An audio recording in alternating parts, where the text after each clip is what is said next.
I'm not gonna lie, this sink has been a great addition to my bathroom, so let's get into it.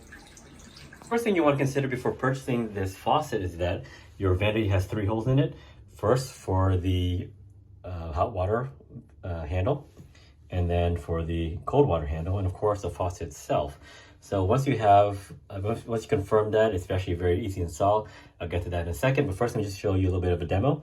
So the hot water valve turns like that, blue for the cold water, and you get a nice flow. So really elegant, very nice looking, and also yet very practical, and also easy to install. I'm no professional plumber, so I pretty much did this DIY, do it yourself.